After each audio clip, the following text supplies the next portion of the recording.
Welcome back, sports fans. As we know, this is a flip lesson and today's session is on memory. So let's have a look at the spec and see what we all cover. Okay, for those of you switched on enough, we'll remember last session we looked at input and the areas surrounding input, such as proprioception, perception, selective attention, etc. And now what we're looking at is memory, and what you need to know is all of this. Have a quick read. Okay, so you've read it now, and we can see it's broken into two sort of areas: the structure of memory, which is this area here, and then strategies to improve memory. Simples. Memory consists of a number of information stores and a number of ways of transferring the information between these stores. In a sports situation, we'll be gathering lots of information, which we know is the stimuli, and that information comes from the display. So, dealing with that information, we take it into a store called our short-term sensory store.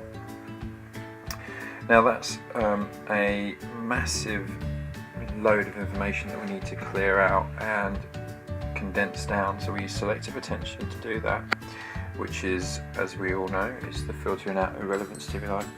Now that information that is useful goes to our short-term memory here, and then as we learn and store that information, it goes to our long-term memory. So we're going to look at these in a little bit of detail individually. The first store, our short-term sensory store, has a large capacity.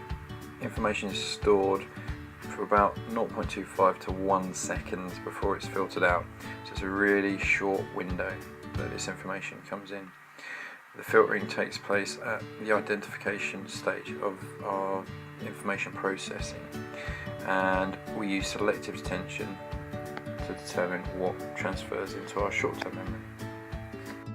So in the sports setting, this will be all the information that we gather about the environment, so the weather, the grass, the opposition, the colour of the kit we're playing in, and then we talk about the ball, the position of players, etc. Lots of information, and only some of that is relevant.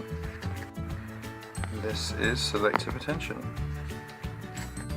The next stage is the short-term memory. This is also known as the working memory. Information is stored for up to about 30 seconds, but if it's not rehearsed, it's lost. It deals with what we are looking at in the present, and it has a limited capacity.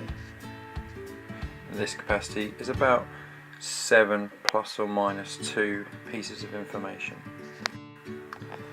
As it's called the working memory, it implies that all our decisions are made using the short-term memory.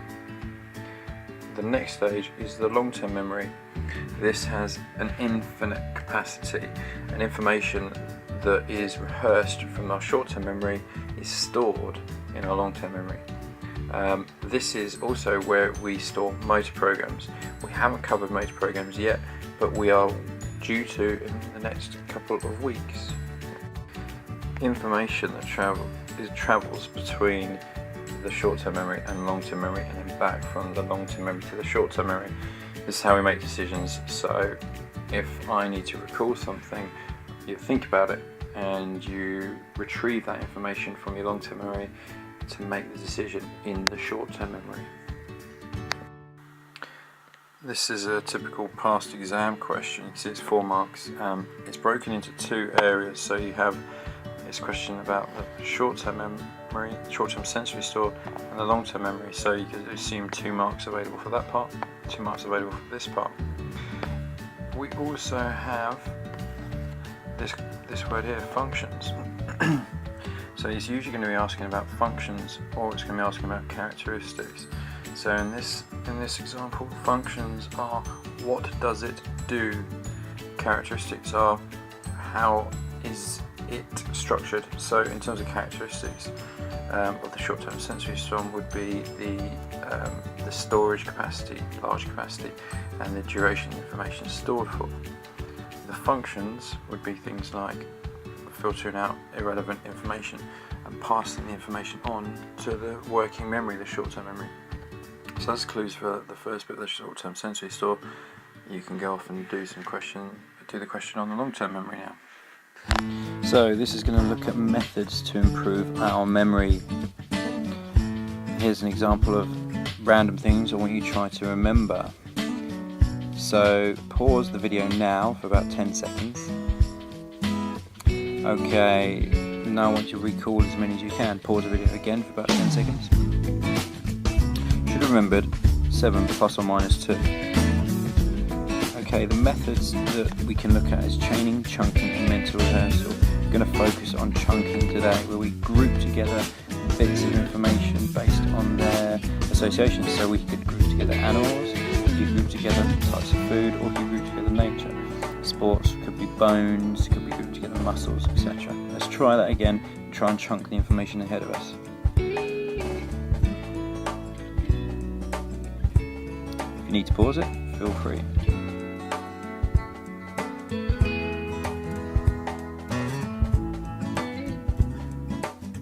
Alright, let's try that again. Let's just reel off as many as you can. Pause it if you need. Hopefully you've remembered more than 7 because you chunked the information together.